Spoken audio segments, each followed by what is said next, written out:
My name is Alex, and welcome to Have You Ever Seen? The movie podcast from Wolverhampton, where we bring films into the common view and decide whether they get put back into the dark or whether they deserve to stay in the light. In the last episode, we talked about Ghostbusters 2, a film that won a resounding 3-1 victory in approval. Lights on! For first-time listeners, the structure of this podcast is quite simple. We have with us an incredible giant spinner, so magnificent you wouldn't believe. We use this spinner to decide which one of us gets to choose the next film and become the host for the next episode. I won last time, so this week we are sat here in our hazmat suits, ready to go nuclear with The Big Bus. Let me introduce you to my fellow cast members who will be using disaster movies to describe their penises. Luke? Deep Impact? Very nice. Sam? The Impossible. Ooh. Rob? The Concorde. Is that because it's long and thin? It's one of many reasons why it's called the Concorde. Okay, very good. Very nice, very interesting. Right, we are all getting excited about the big bus, and that is all very exciting. But first, I want to know, what have you guys been watching? Sam, what have you been watching this week? I found a film from 2017 that's just landed on Netflix. It's called The Cured. It's a zombie, kind of post-zombie movie, which I thought was quite unique. I thought I'd give it a watch. It's by David Frayne, and it's set in Ireland. And effectively, the kind of premise of the film, which doesn't spoil it because it's on the title card at the very opening, is that they've cured the zombie apocalypse. They've found a cure to bring people back, but these people retain a memory of everything they did while they were zombies. Okay, yeah. That is original. Yeah. So these guys come back, and it ties very well into the Irish kind of history, because they come back and there's a massive divide between the two communities of, they killed our family, we're just trying to kind of get back to life. And it evolves from there. It's got a weak third act, but it's a really strong concept. I always wonder with these zombie films, because the zombies they turn into corpses, don't they? And I always wonder how, and they're always looking for a cure. How do you, once your arm's fallen off or your skin's These guys, it's a bit more like 28 Days Later. They've got like a rage virus. Okay. Yeah, okay. But it's a cure for a zombies. A bullet to the head. Yeah. I think they're looking for a cure. So if you get bitten by one, you don't become a zombie in that case. Yeah. Okay. They're not looking to kind of bring you back from the dead. So we need to solve death. And solve. So it's more like rage virus. Yeah, it's like a rage virus situation. And Ellen Page is in it. She's American, but her son's Irish. Obviously, the Americans don't want anyone coming back to America who've got this virus. And she's living with her brother-in-law who was a zombie, and he's kind of coming back and, reintegrating into society. A few twists and turns in their stories, as you might imagine. Like I say, weak third act, because it just goes balls to the wall action. It doesn't really fit the rest of it. But it's a nice little intelligent zombie film. I might give it a watch. Yeah, it sounds interesting. Yeah, it sounds interesting. Yeah, it's an older film, but it's just hit Netflix and it deserves some clicks for him. Old. 2017. That's pretty old. You kids with your definition of old. Okay, yeah, cool. What about you, Rob? What have you been watching this week? So, I watched a film called One Cut of the Dead, which is a Japanese zombie comedy. A lot of excitement around this film, isn't there? It was brilliant. Directed by Shinichiro Ueda. Very well said. Well done. In terms of the synopsis, I don't want to give too much away, because I know Sam and Alex, you guys haven't seen it. And if I say too much about it, it'll ruin the experience. But just to keep it simple, essentially, a director and his crew are making a low-budget zombie movie, and things go badly wrong. So they're making the zombie movie, and at the time of making the zombie movie, things go wrong. Things go wrong. Yeah. Okay. I won't tell you which things. I imagine but things do go wrong. Problems with power supplies, cast members get poorly. Yeah. I'm guessing screwball comedy. It is. No, it is it's essentially a horror to it. screwball comedy. The star of the show turns into a diva. But Yeah. Just typical day-to-day problems. Someone gets food poisoning. One of the most interesting things about the film is its origins. It cost $27,000 to make, which in today's climate is nothing. It opened in 2 cinemas in Japan initially. They didn't even plan to open it in cinemas. It was originally going straight to DVD. Just kind of premiered in a cinema or two. Yeah, it went into 2 cinemas, and from there went viral with its amateur actors. They weren't even professionals. I like that little pun there, Rob. Yeah. Going viral. Going viral. and it now holds the worldwide record from budget to gross profit, making over 250 times its budget. Incredible. Just from 2 screens. And another So interesting fact. only ever showed in 2 screens? It No, went, it went. It That's went insane. If it made That's 2 very busy screens. That's a lot of popcorn, man. So you guys, can you stand up? We want to get 6,000 people in this screen.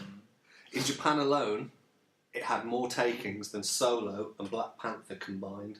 Oh, really? Yeah. I'm not surprised about Solo. Black Panther, I don't know. We'll leave that for another time. It's got 100% on Rotten Tomatoes. I don't know if that means anything to anyone anymore, but Not really, but impressive. And I know Yeah. Luke watched this. Yeah, we watched it together Friday. It's one of the most conceptually brilliant films executed to perfection. You would think, like you were saying earlier, Sam, like with the zombie genre, everything's been done, Yeah, so it's it's hard to nice get seeing original. something different. This film, it's just it's a feat. It's an outstanding feat. We sat there, and it's just the ultimate good time cinema experience. I wish we had seen it in the cinema actually, and we watched the Blu-ray. Yeah. But definitely worth a watch. It is I coming to the recommend Electric, isn't it, I believe? I think it's coming to the Electric in Birmingham, or it's been at the Electric in Birmingham. But it's getting a lot of, almost like a Rocky Horror-esque following, isn't it? It's getting a lot of one-off cult film screenings and already. cult films.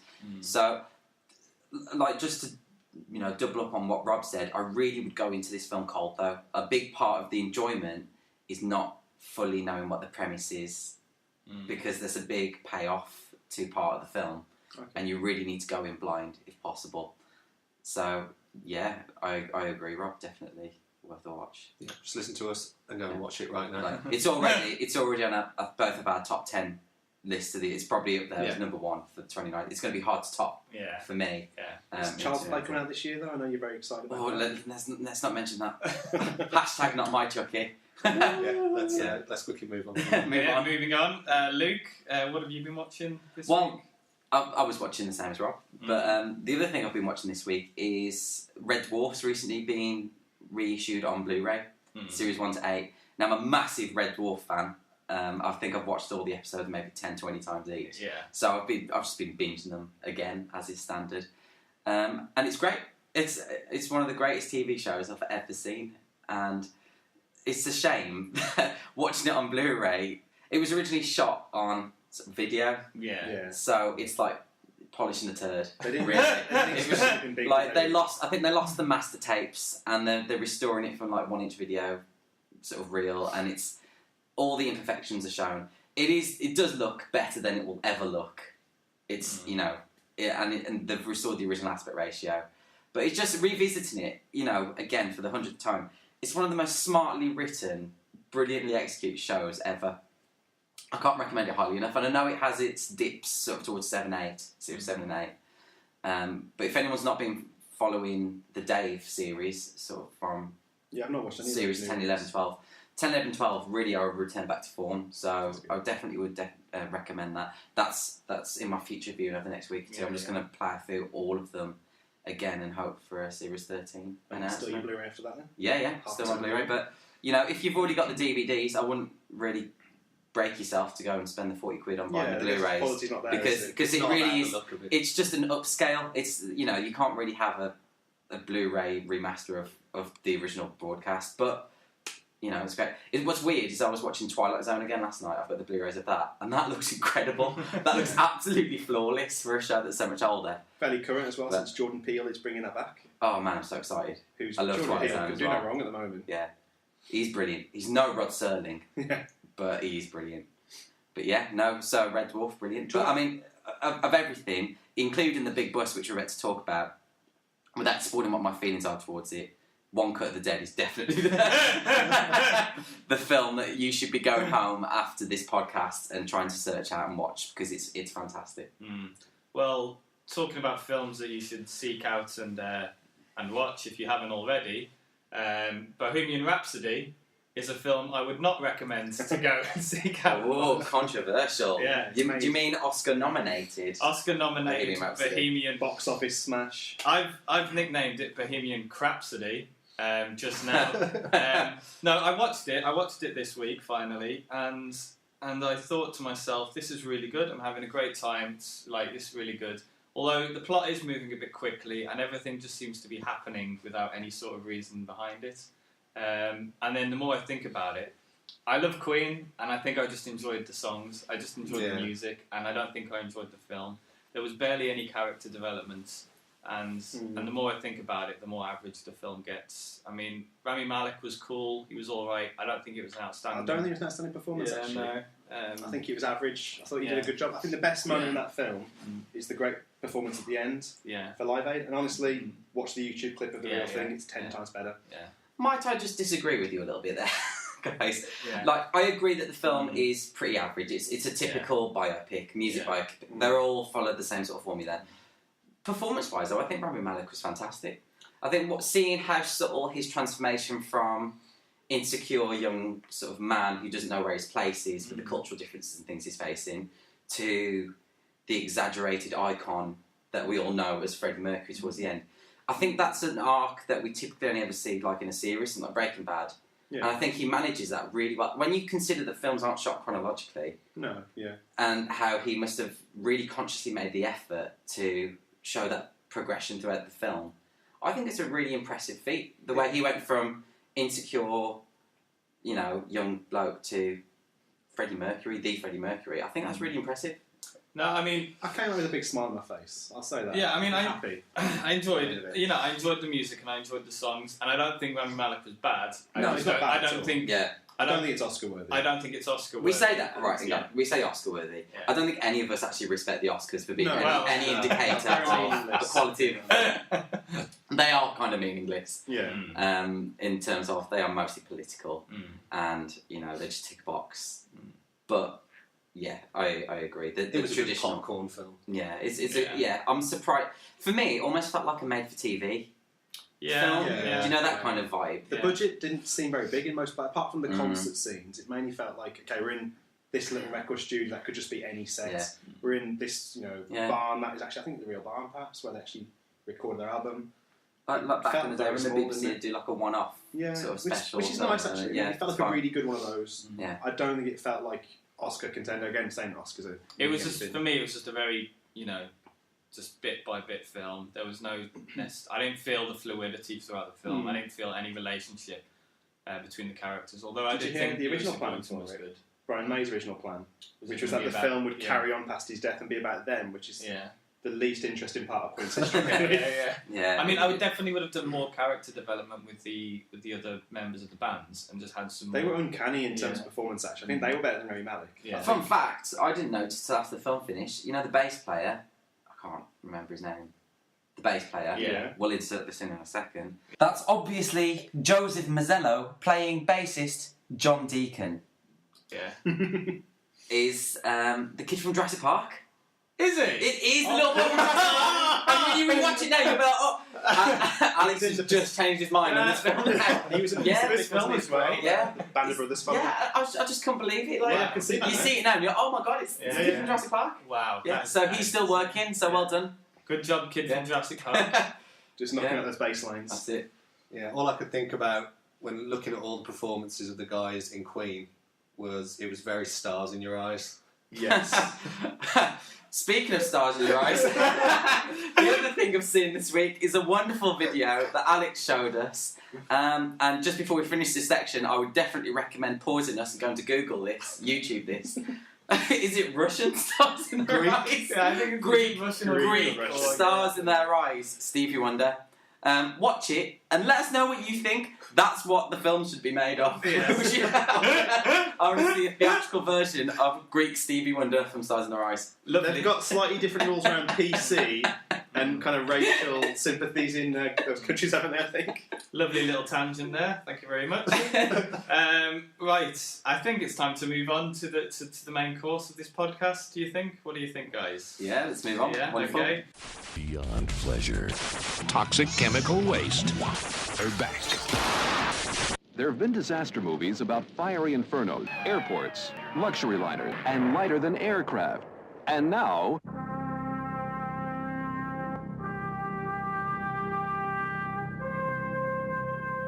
The Big Bus.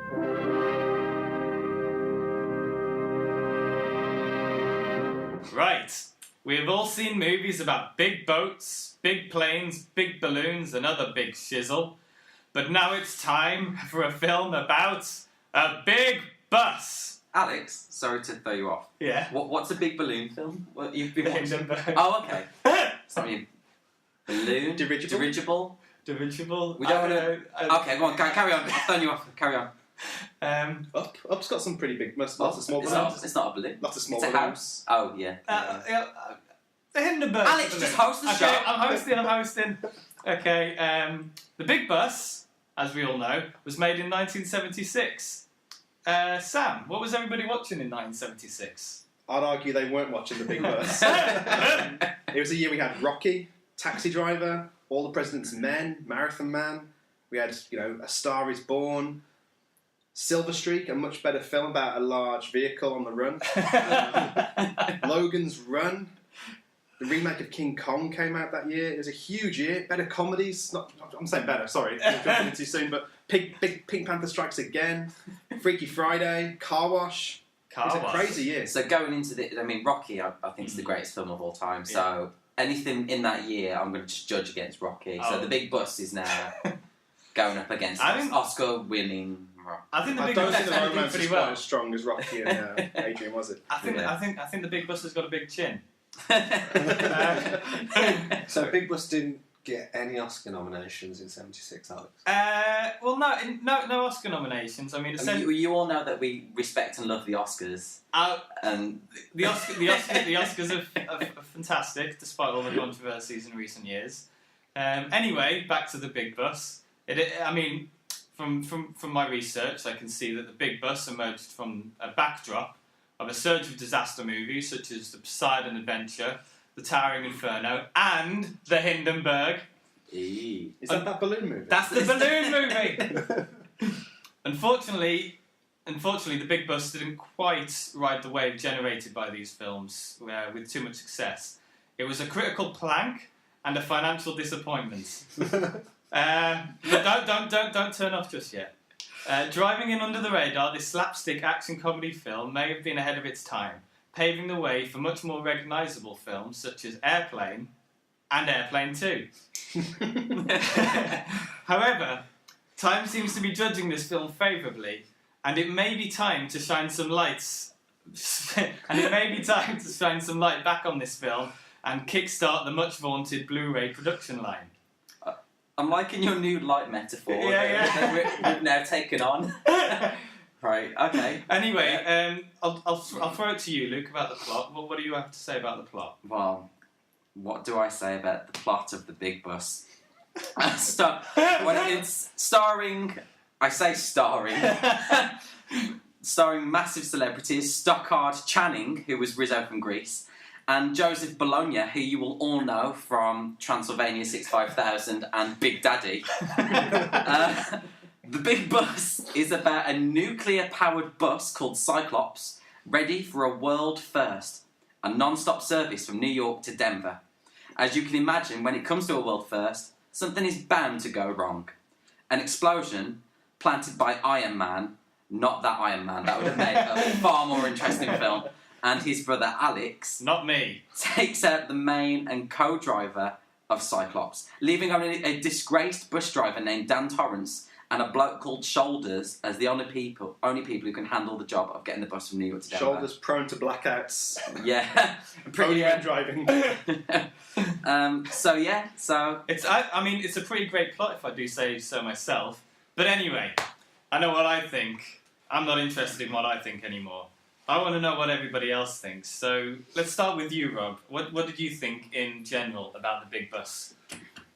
Okay, so I had not even heard of The Big Bus until you mentioned it last episode, Alex. I think that's most of the UK population. Funnily enough, I've asked maybe 50 people if they've heard of The Big Bus. Yeah. One person had. Who was it? It was the projectionist at Lighthouse Cinema. Oh, that's who I asked as well, actually. It was really impossible to try and track down and watch. Yes. So the DVD's out of print, so if anyone wants that, they're going to have to spend 30 or 40 quid, We were not willing to spend that. No. We weren't actually willing to spend an extra £1 for HD. Yeah. Because it would make no difference. If you do want to watch The Big Bus after our glowing review of this episode, £2.49 on Amazon Looks Prime great. Video. It's a nice version. It actually does look stunning. It is actually, yeah. Just to jump in with your choice for this, Alex. Yes. You're our kind of social media guru. You understand trending topics. You understand piggybacking off other things. Ghostbusters at the moment was a good one to pick. Yeah, that was, So that was a good our one. fledgling podcast, which needs support. needs support. What was you thinking around Big Bus? No one knows. Well, the trick is you don't want to get swept up within the hashtags within hashtags where there's hundreds and thousands of people hashtagging. Get lost in the You don't want to mist. get lost in the waters. In the popular ones. Exactly. Yeah. So the way to get noticed is to pick something a little bit more niche, just a little bit more niche. Well, as far as I know, we've got one person who's looking forward to this. Shout out to 4008 Shout out on to you. Instagram. On Instagram. Boom! The biggest fan of the Big Bus in the world. We look forward to your comments on This episode's for you, pal. Yeah. And so basically the trick is it's an outside the box film. It's a good film, I think. Anyway, I don't care what I think, but it's a good film. Good's a very, very precise word. But there's plenty of hashtags that will find one or two people. Well, Rob might agree with you. Sorry, what were you saying? Rob, jumped to Yeah. your points. I sit on the fence somewhere between Alex and I'm guessing Luke and Sam on the other side. Because I watched it through for the first time and I really couldn't make my mind up whether I liked it or not. It had moments where I found myself laughing out loud. Definitely. But between those moments there was a lot of nothing. Yeah, you can switch off for a while. Yeah. It didn't engage me that well. I mean, I'm not sure it's the fairest of points. I think there's a lot to compare it to. You think Airplane, you think likes of Mel Brooks movies. Yeah. They keep that comedy going. They always keep something in there. I think I fully agree with you. I think your review there is exactly what I felt. There are very, very funny moments that are strung together by patches of nothing. Whereas Airplane was very quick fire, very precise, laser focused on keeping you laughing every few minutes or every minute or so. This film doesn't have that. It's got very funny moments, but gaps between the. Yeah. For a film that's less than 90 minutes, you'd expect it to be more. I felt like it was a 2-hour film. I think we lasted 45 minutes or so with kind of, okay, and then it started sagging. Honestly, I think it sags when they get on the bus. I think the opening with no bus, I was laughing because they weren't getting on the bus. There's all these set up, it was great. And when they're on the bus, it dropped for me. And a film about a big bus, you'd think the stuff on the bus would be the gold, but it's not.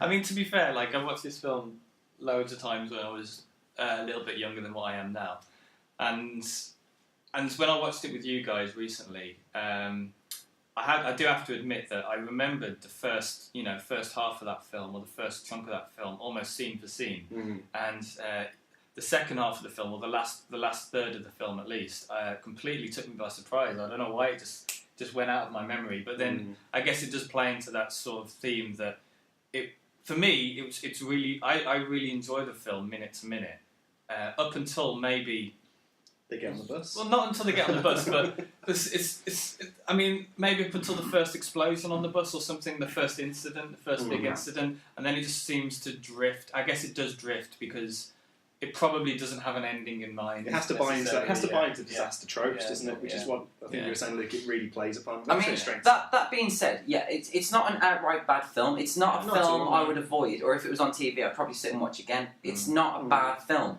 It's been done so much better. I don't think you'd seek it out. If there's a screen, you wouldn't go out of your way to see it, would you? Well, I would. And the areas that it does get right, I don't know if we're going to go too much into this in a bit, it does parody right. It does it far better than a film like Meet the Spartans or something where they don't know what parody is. They don't understand parody. Yeah. It does do parody correctly, and it does work when it does work. And there are parts where that I was, I'm already quoting it and laughing at certain points. So it does do that right. I mean, the thing I like about this film compared to other parody films is that, for me, the plot does seem to stand on its own. It doesn't seem to rely too heavily on referencing other films, which is kind of like the annoying trope of me. I think that's the point I'm trying to make.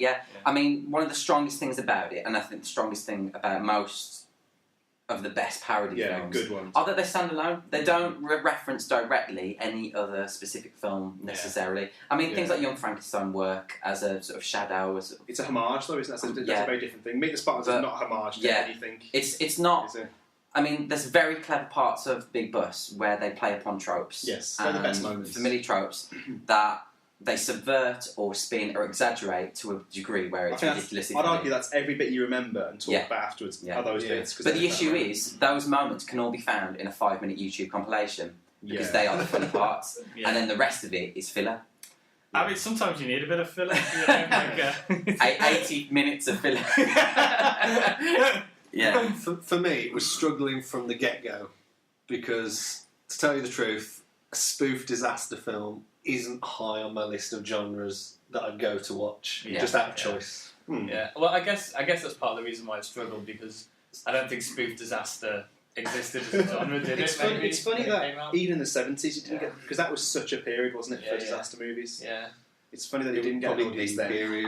Are any of us, because I'm not particularly a big fan of disaster films, so I mean this is coming in the wake of films like, was it Airport and Hindenburg, Terror Inferno, Poseidon Adventure. I've actually not seen any of those films. I've never hunted them down and tried to watch them. Terror Inferno is very good. I think I've got no doubt, but I do think it's a case of, if you watch the Towering Inferno, every other film is worse than that in that decade, probably. I think Towering Inferno is probably the best disaster movie. Disaster movies, you mean? In disaster movies. Yeah, not every film is worse than Towering Inferno. Obviously, Rocky's probably better than Towering Inferno. Star Wars did come out. Yeah. Alright. It's no Towering Inferno. So, the Towering Inferno. Yeah, I see where you were going with the social media on this one, Alex. The greatest film of all time, Towering Inferno, Right. Hey, Paul Newman is a pretty handsome bloke. I could watch him all day long. But it came out in this period where there were these disaster films coming out. It just kind of exploded from 1970 all the way through 1980, and then you've got the Big Bus in 1976, which I guess is trying to sort of like hit directly on the success of these disaster films. Do you think we're going to get like a Big Bus superhero movie today to build into that audience? I mean, there was a spoof film that came out. Superhero movie did come out a few years ago in the. And that's another Scary Movie 5 or something was coming out. That's probably another example of like shooting your load too early kind of thing, maybe, isn't it? You know, it's because that film is very forgetful. I don't even know why. But your argument there is that the Big Bus was ahead of its time. Yeah. We are now in the future, and we still don't think it's brilliant. I think without the Big Bus, you wouldn't have Airplane. You wouldn't have Airplane 2. You wouldn't have Speed. Well, wasn't Big Bus? You wouldn't have Speed. Well, was Big Bus not after Blazing Saddles and the same year as Silent Movie by Mel Brooks? So the Big Bus used its creative ingenuity to splice together this spoof genre created by Young Frankenstein and the disaster movies into something very special. I do feel very bad for Alex, because with the Ghostbusters last week, it was the three of us against you. This week, it's a one-man battle. To defend the Big Bus. I think it's a very similar situation. Sorry, because you weren't saying Ghostbusters 2 is a bad film. You just thought it was. I think you said bang average. Bang average. And I think this film. It's bang average. Save it for the reviews. Save it for the recommendations. Keep it a surprise. What we all think. We'll keep it a surprise, listeners. You can't tell how we feel, can you? So we're bashing this film a lot, but what we have mentioned is the specific moments within this film that it's got some incredible moments. Yeah, there are some good. There's moments that I will literally quote for the rest of my life now. Yeah. So maybe we could just zone in on a couple of things that you guys really like. Ignore all the bad things and let's focus on the good. Okay, yeah. I'm happy to go. I'm happy to spend the next 30 seconds of this podcast. So what we're going to do now is insert a best of YouTube video. We're going to go home. So which scenes did you? For me, one of my favourite scenes was the bus driver bar where they went into. That was a great moment. I think that's my favourite scene in the entire film. Again, all the best stuff off the bus. Yeah. Because the build-up is. I'd rather the Big Bus came in at the very end for a second. Yeah. And it wasn't even about that. And he just crashed into a building or a bollard or something. So for those 3 or 4 of you who haven't seen the Big Bus. This scene. I think there's 3 or 4 who have seen it, and the rest who haven't. But this scene takes place when our main character, our main hero, played by Joseph Bologna, what's his name? Dan Torrance. Dan Torrance. He walks into a bus driver bar to the sound of all the other bus drivers clicking and what are they called? The ticket punches. Yeah, the ticket machines. You know, and it's a very sort of film noir-esque, you know, early gangster movie kind of film. He's walking in, and he's getting a lot of grief because of his history. He survived an incident in the mountains. Yeah, where it's again a typical trope. He's the lead man seeking redemption for a mistake he made. Yeah, great parody moment. He was in an incident where he was stranded out in the wilderness. Mount Diablo, sorry, where 110 passengers got eaten, and all of the other drivers are accusing him of being a cannibal, and he swears that he did what bus driving school trained him to do. He ate the seats, he ate the floor mats, and he only accidentally ate before. I did not eat 110 passengers. Before the crash, you weighed 180. When they found you picking your teeth, you ate 237. Explain that. I ate the seats. I ate the luggage. I boiled the floor mats just like they taught us. But how come there was no trace of passengers? My co-driver ate them. Bendix was eating people left and right. I swear to God, there was no way I can stop him. I was delirious with fever. You didn't want to stop him. You yourself said you ate a foot. You eat one lousy foot, they call you a cannibal. Swear to God, I only ate one foot! Which is brilliant. It really is a very clever, like I said, not necessarily recreating another film. Is it Survive? There's a film called Alive from 19. That's based on a book from 1974. Yeah. Which is about the Uruguayan rugby team's crash where they're believed to have eaten each other. And it's a very clever spin on that. For like a very slapstick comedy film, the subtle comedy in that scene is the best. Yeah, there's some fantastic, again, tropes of a bar fight. Yeah. You smash a bottle on a bar, you knife somebody, and there's a moment in the film. This part absolutely killed me. when Shoulders steps in to defend Dan Torrance, and he grabs a milk carton, smashes it on the counter, and he manages to hold everyone back with the jagged edges of the milk carton. Watch it, he's got a broken milk carton! Until another man decides to grab He's got a broken candle. A candle. Smashes that, and they have a bit of a face-off with this milk. Look out! He's gonna have a candle. Right, so that was the first genuine laugh I had in this film. It was very funny. Can someone remind me, why is it they need Dan Torrance to drive the bus again? He's the only man who can drive. Did the original driver die in the first explosion? Oh yeah, there was the explosion. It took out the driver and the co-driver. Yeah. So the Iron Man, who is actually he's some kind of multi-millionaire in an iron lung. Oil mogul. Yeah, he's very anti this big bus existing for some reason. It's not very clear. Let's it's the idea, I think, that because it's nuclear powered, it may affect the oil industry. Oh, okay. So it's very clever. He's got more reasons. Yeah. Okay, but he's in an iron lung, and he's commissioned a number of sort of attacks on this bus to try and stop it from happening. And that first attack leads to an explosion, and the original driver's being killed. And the only other man for the job is Dan Torrance. Dan Torrance, who's got history with Stockholm Channing's character, who is the designer of Cyclops, and she will not sanction bringing Dan Torrance in until her father threatens to kill himself over getting Dan Torrance. So Dan Torrance must be good. Stockholm is Kitty Baxter. Kitty Baxter, yeah, that's it. I thought she was quite good, actually. I enjoyed her performance. Yeah. I thought she played it just hammy enough, but not too hammy. Yeah. I enjoyed it. I couldn't tell which actors were putting the ham on and which was just which were going for bad acting. That's the best talent they've got. I do wonder, like, some of these actors, at what point of their careers they were, kind of thing, whether they were going for it. I feel like Stockholm Channing had Grease and nothing else, really. Yeah. Like, I don't think she's known for much more. Yeah. I'll probably be corrected there. Not in terms of major roles. She was in Practical Magic in the First Wives Club. Yeah, is that like 90s? Yeah, that was she would have been in her career. A mum kind of thing or something in those, I could presume. She may have been playing a teenage girl, she might have that kind of range. I mean, it was kind of cool because it was just, the cast, there's no Paul Newman, there's no, it's just average people in a bang awesome film. You're slipping, Alex. I'm feeling that we're going to have to rebrand ourselves as the Bang Average podcast. Have you ever seen a Bang Average film? Have you ever seen a Bang Average film? Because, we're going to have to watch something good next week. Ned Beatty's got quite a... Yeah, Ned Beatty's done some masterpieces. Yeah. Deliverance is one of the Deliverance. best films of its period. Superman from the 70s, another better film than this. The voice of Lotso Hugging Bear from Toy Story 3. Oh, Yeah, brilliant. Oh, no way. Yeah. Oh, you just realised that. Yeah. Another pointless Great fact about the cast of The Big Bus. Yeah. They've all played or voiced superheroes or characters in superhero films. Oh. Okay. John Beck, who played Shoulders, was Yeah. the voice of the Punisher in 90s Spider-Man. Yeah. Oh, that's cool. And you guys think John Bernthal's the Punisher, arguably No. Shoulders. Shoulders. Yeah, He's the sorry, real Punisher. you're right, yeah. Yeah, Stockard Channing voiced Barbara Gordon in Batman of the Future. Okay. Joseph Bologna played Dan Turpin in 90s Superman.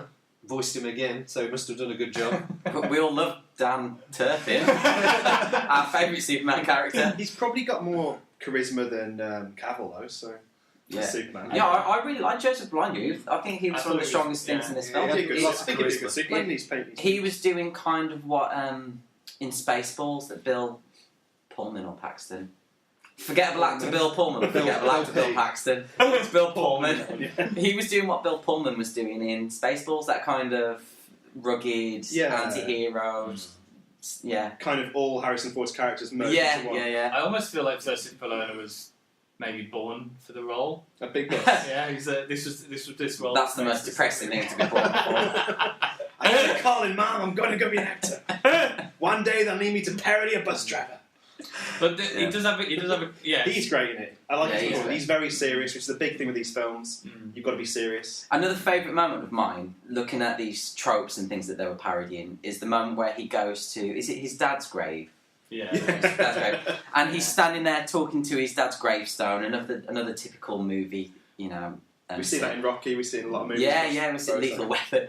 But I mean, it's something that's been going on. And the camera starts to pull back, and he can't have this conversation with his dad's gravestone because There's every 30 other of them. gravestone in the graveyard, there's people having full conversations with the graveyard, you know, and it's quite a We've funny all scene. done it, haven't we? We've all gone and stood I and need some advice, and they go talk to a grave asked for for a while. permission or talked about our plans to a gravestone. Yeah. Yeah, but no, that's a really funny scene. So we got Dan Torrance, we got Shoulders, we got Kitty Baxter, and I Scott. believe you've got a favourite female character in the film, Alex. Well, like she's like Sybil. It's a great name. I love Sybil. Sybil's great. This is Sybil and Claude. Sybil from Sybil. Sybil and Claude. The quarrelling couple who can't Okay. get their hands off each other. The quarrelling couple trope. Who, Yeah. Bit by bit, they learn to love each other again, but they do it Yeah. like that, don't they? But again, something very clever. You Yeah. know, the use of archetypes in the disaster film. They are Yeah, doing well. We've got our priest who loses his faith, regains his faith, loses his faith, regains his faith. Oh, that priest, by the way, he actually played a priest 24 years later in another film. Guess what that film was? 2000, The Exorcist. I believe? 2000. I'm going to tell you. I'm going to sit here silently. I'm going to tell you, It's it dead air. didn't end. It didn't end as well for him in the 2000 End of film as Days. it did. No. No. The Patriot. Oh, He, okay. he played the Reverend in the Patriot, and that didn't go well for him at all. So I think he He survived Big Bust, didn't he? he survived. I think he survived Well, the big. we bust, don't know. Yeah. Or Spoilers. did he? Or did he? We don't know how the end Yeah. finishes because it just ends. Yeah. They just kind of run out of film or something. It just ends. Yeah, we But don't know the- whether it made it to Denver. Yeah, but the bit where The front of the bus did, I think. We'll have to find some special features. I know we will have to. There probably is a special feature DVD out there somewhere, isn't there? If you're willing to drop the 40 quid on it. Yeah. But the bit where he's sat, the priest is sat on the bus, and the old woman who's running away from home after 50 years of cooking for her husband sits Again, down. they switched the trope from a little girl running away from home to like an old a woman. 90-year-old Yeah. woman. She wants to start a new life. And then she tells him, "Oh, I'm so thankful you're here on this bus. It makes me feel really good about the whole thing."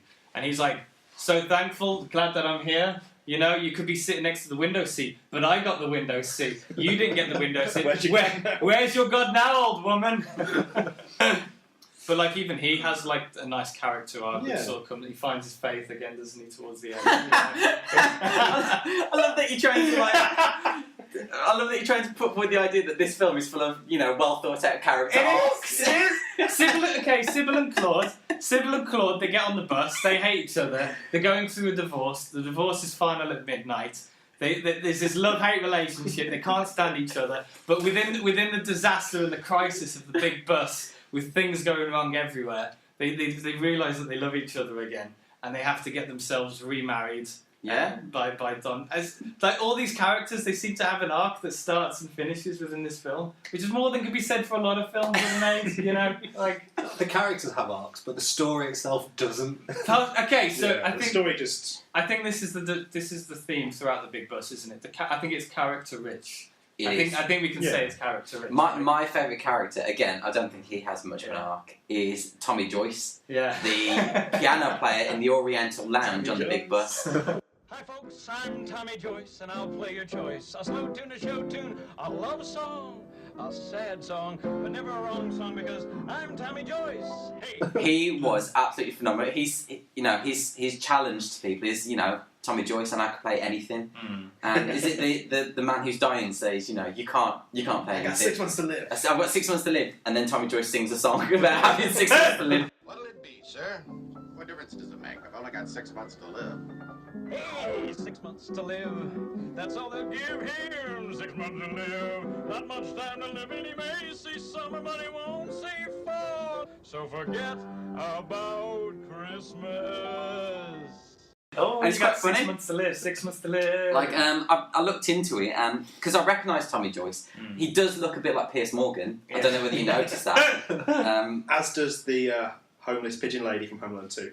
Oh yeah, good shout. Yeah. Piers Morgan look like. But he was actually the piano player in the Blues Brothers as well, Okay. if you recognise him. And in Was he just a piano player? on the director's commentary of the Blues Brothers, from John Landis said that he cast Murphy Dunn as the leader of Murph and the Magic Tones because he'd seen him as a cheesy lounge singer in an earlier film. Now, he doesn't mention this film, Yeah. Maybe you could. but the only other film that Murphy Dunn did before that as a cheesy lounge singer was The Big Bus. So, John Landis saw The Big Bus. And you know who There we else go. saw the Big Bus? The makers of Speed. They must have. They must, They right? must have. Yeah, they saw The Big Bus, thought, wow, we can do this way better. We can do this way better. What this film needs is all the comedy stripped out, and you've got a great action movie. Yeah. You're invited to my party. Find out how good you are. Eat one lousy foot, they call you a cannibal. Okay, what do you guys think? Because we need to close this out, I think. Like, did Dan Torrance eat 110 people, or did he eat a foot? I think one lousy foot, and he's been labelled a Yeah. cannibal. I think, yeah, foot. So what happened to Bendix? Because Oh, guess maybe it's- you saying Dan ate him?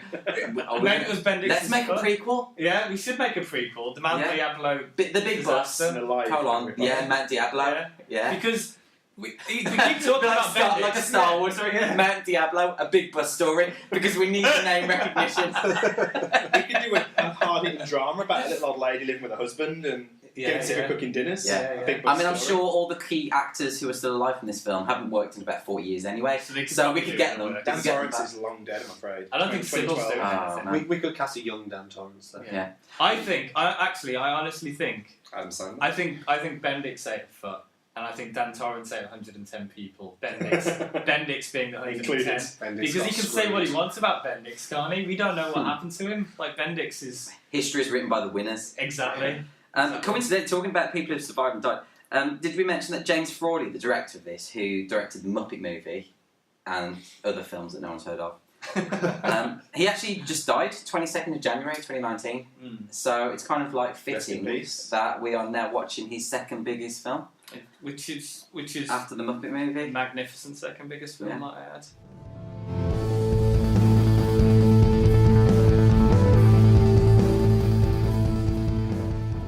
Hey guys, are you the type of person who gets two buses to go to the cinema, one into town and one back out of town? Well, fear no more, you can now get one bus into town and head over to the Lighthouse Cinema. You will find a fantastic, diverse range of films catering for all tastes. There are 2 galleries to feast your eyes on art, photography, and there's a cafe bar where you can get drunk or drink coffee. Please visit light-house.co.uk.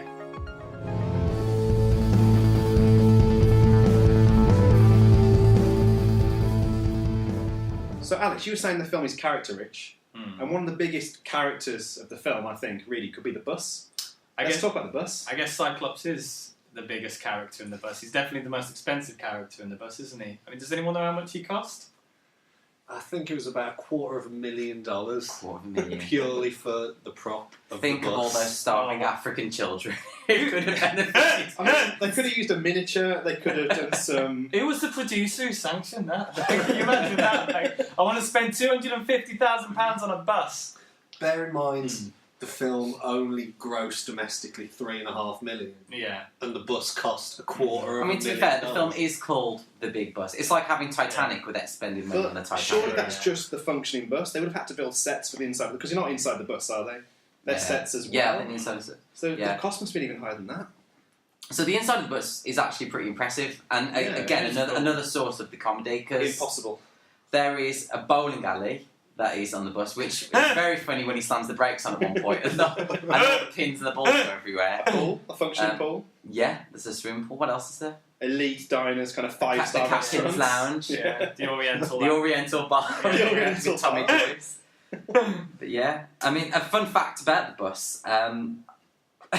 Bus World magazine, which I don't think is running anymore, did a bit of a focus on it, and that's a surprise. this Bus World article had extensive photos and details about building the bus, and apparently the rear half of the bus was a separate vehicle with a driver. It was actually a functional vehicle. There's a lot of things driving down the road, aren't there? But because it's so long, it was actually 2 buses, and the rear bus was completely blind, so it had to just trust on, the radio directions given from the front.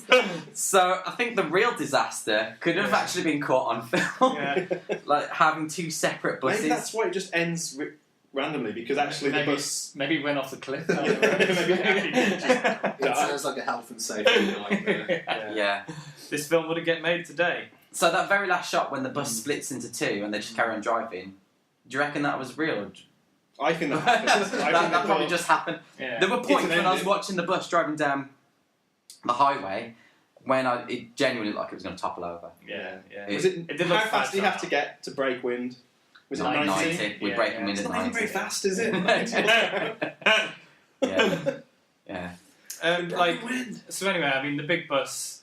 I mean, the big thing about Cyclops is that it can get from New York to Denver.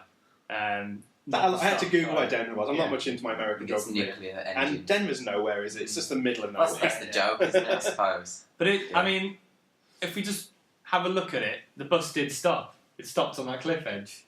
Yeah. Oh, yeah, it wasn't a non-stop journey. I'd completely forgotten about that. That's why it's a disaster film. Technically, the wheels were still turning. Okay. I guess that does make I guess because I went into that film, I was devastated when I realised that it actually stopped. It stopped quite close to Denver, though. Yeah, I guess it did stop quite close. It might be an out of Denver. I mean, one of the things though that is really impressive about this film is it's shot really well, and the production design is fantastic. Yeah. The inside of the bus, it's incredibly sort of technicolor and It's bright. a beautiful 70s little... It's very 70s, very of the era, and it's nice to look at. I mean, even the standard definition with the sort of upscaling we had, it's a nice film to look at. But the other aspect I thought was really strong was the soundtrack. Yes. The score was by David Shire, who did quite a few of the films that people might have actually heard of, like The Taken of Pelham 1, 2, 3. He did the Hindenburg, the Blue movie. Great film. So he's got a history of scoring films like that. Short Circuit, quite a few different films that he did, David Shire. But the score, it really skirts upon being overly dramatic and sort of It's fun. a little gag in itself, isn't it? Yeah. So I think the score was actually one of the strongest things in it. So David Shire, I think it was a good film work. that they clearly put a lot of love into. Yeah. And I think that's why I would still recommend it, because it's not a film they've just Meet the Spartans pumped out for money. They've done it with a little bit of care and love. So to round it off, the bus was really good. The score was good. The score was good. The performances were good. Parts of the comedy were good. The comedy was good, and I think that's pretty much every aspect. When right? there was comedy, when there was, it was good. So yeah, what we want to know is, what would you guys? How would you guys sell this film to someone? Would you recommend it to them? Would you allow them to watch the film, or would you make them steer clear? I think I come across as really negative about this film. I'll jump in here. But I'm not. I think it's a good film. I enjoyed it. It's fun.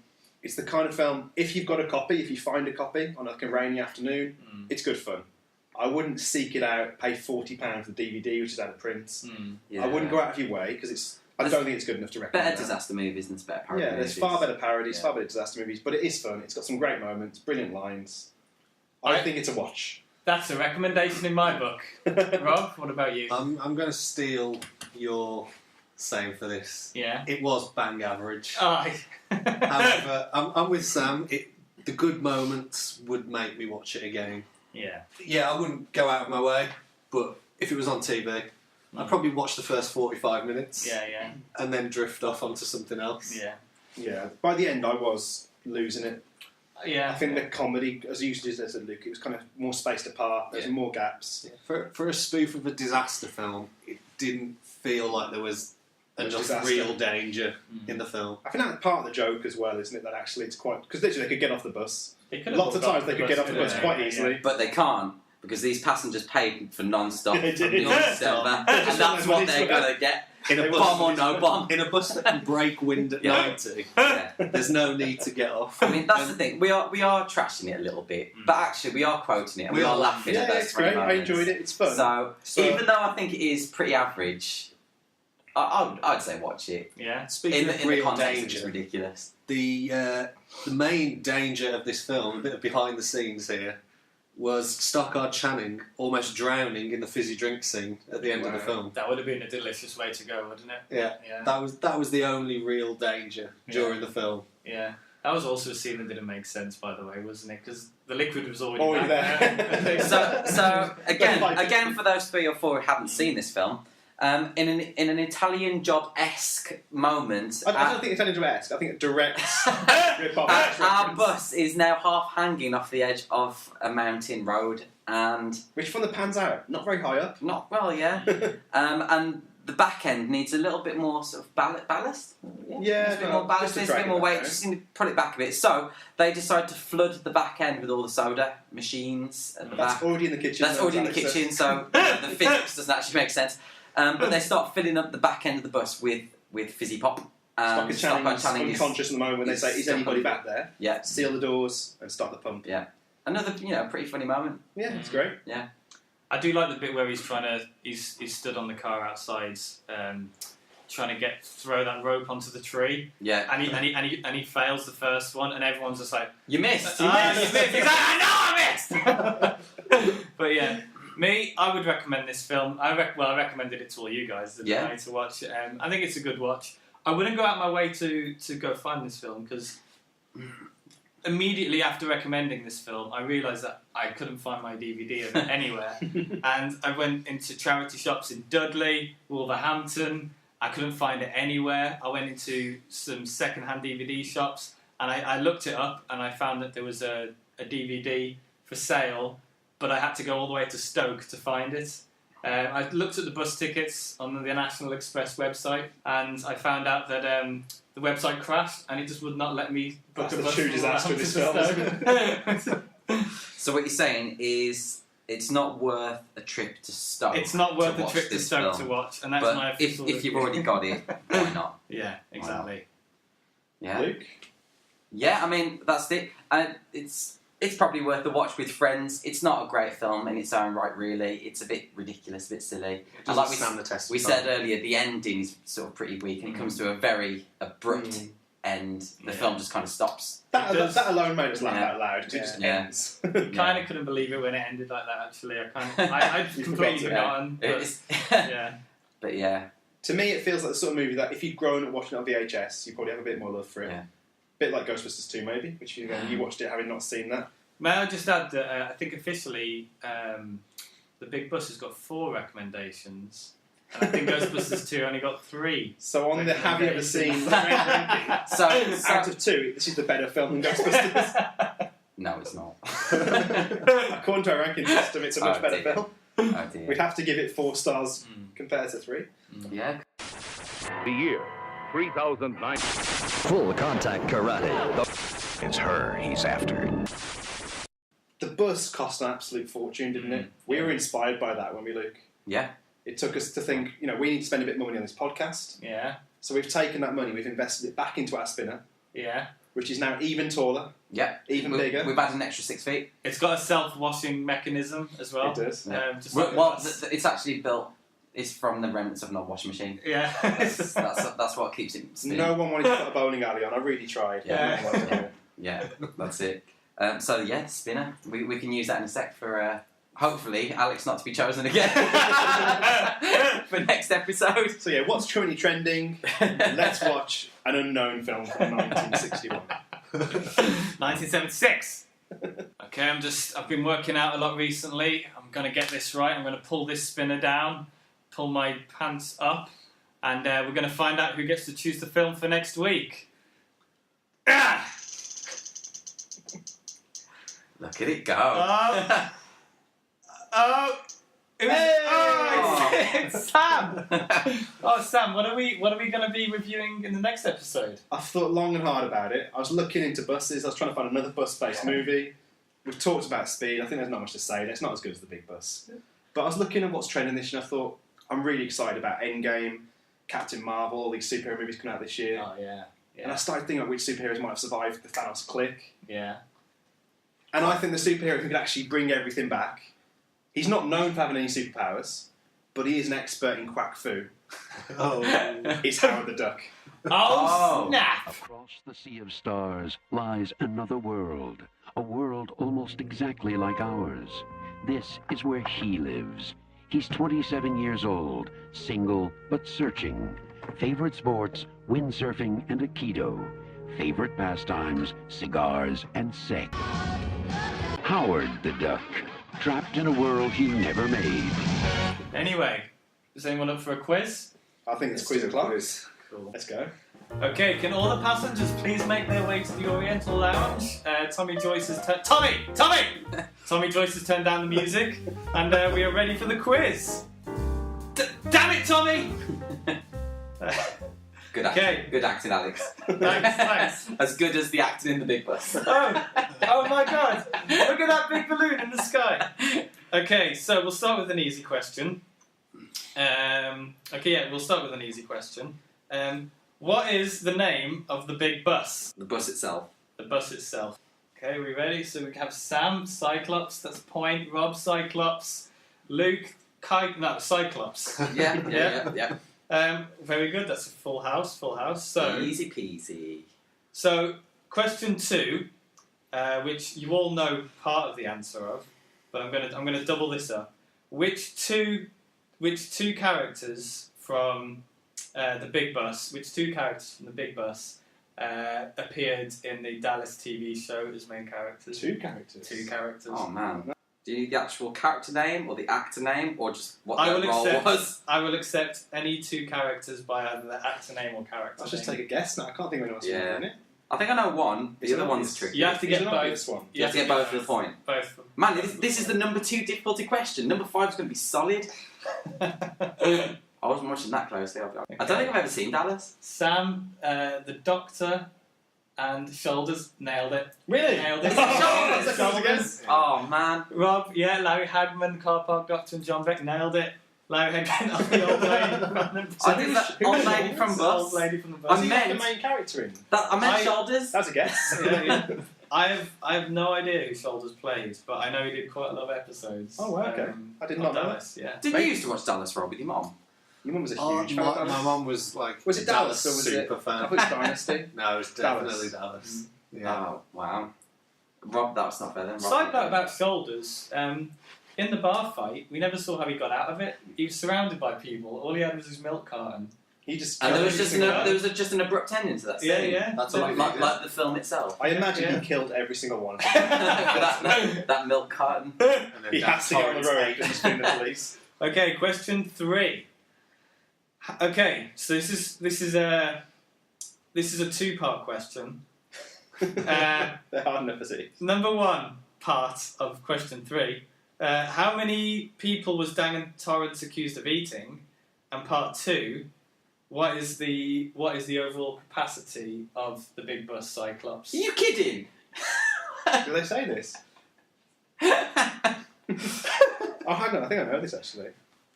Oh, okay, man, I think I remember numbers. I've got random numbers written down. I've got random numbers written down. Wow. You know our one Big Bus super fan who might be listening to this. I hope you get these right. Complete shot in the Okay, dark. so we have Sam, 110, 180. Rob 110, 118 capacity, and then Luke 110, 190 capacity. Well, from my research, Dan Torrance was accused of eating 110 people. So you all got that? I think he was accused of eating various other numbers of people as well. Yeah. But the Cyclops, apparently, its capacity is 110 people. Ah, yeah. Hang on, look, I've got 110. So no answer then, no points? No points. Sorry, Oh, but I thought that was like an interesting. Maybe it's an Easter egg, an old day Easter egg. You know, maybe it was his intention to eat the first ever passengers of movie the Easter Cyclops. egg. Yeah, So even though we all put 110, which is really impressive, yeah. none of us None of us got got an answer. Okay. Exactly. Okay. Okay. So question number 4. I think this is the easiest question. How fast do you have to go to break wind? Got it. Yeah. Breaking wind at 90. Breaking wind. You're breaking wind at 90? Everyone's. We're all breaking wind at 90. Oh, it stinks in here. Okay. Number 5, the crowning glory of this quiz. The top 3 grossing disaster movies of the 1970s. Ooh. Okay. In order. Oh dear. From 1 to 3. Ascending 1, or 2, 3. descending? Descending or ascending. It's hard. I'm going to go... I don't think the Big Bus is on that list. There is a bonus point for Big Bus. Can that be a bonus rather than... Yeah, it's you a have bonus. to get it. It's a bonus. You can have a bonus point for guessing the money made by the Big Bus at the cinemas. Domestic box office only. I think that's the only statistic that exists. Okay. I think I've got my guess. Yeah. Rob's checking his notes. Rob's cheating. Rob's cheating. Oh. Okay. Rob's cheated. Okay. Rob, what have we got for our It's top only 3? cheating if I get it right. Okay, Rob's got Towering Inferno, Poseidon Adventure, Earthquake. I think Rob's answer's better than mine. Sam's got Towering Inferno, Hindenburg Airport. And then Luke's got Towering Inferno, Poseidon Adventure, the Hindenburg. I think you got the answers between you, but none of you got it right. It was Towering Inferno number 1. So we all got that, didn't we? Everyone got that. Yeah. Airport number 2. Oh, okay. Well, Towering Inferno 140 million. Airport number 2 at 100 million. The Poseidon Adventure at number 3 with 93 million. The Hindenburg. Man, Hindenburg. That That balloon movie was just on our brains. Damn balloon And then movie. for a bonus point, how much turnover did Big Bus make? 3 million. What?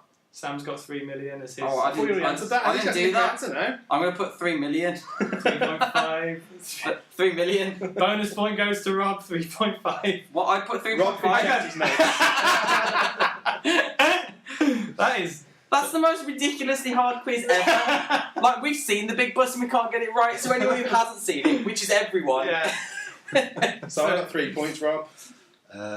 3 and a bonus. Oh, 3 and a bonus. I don't know what I got right. No, I don't know what you got. I think Rob wins with 3 and a bonus. Even though the bonus, he definitely looks at his notes.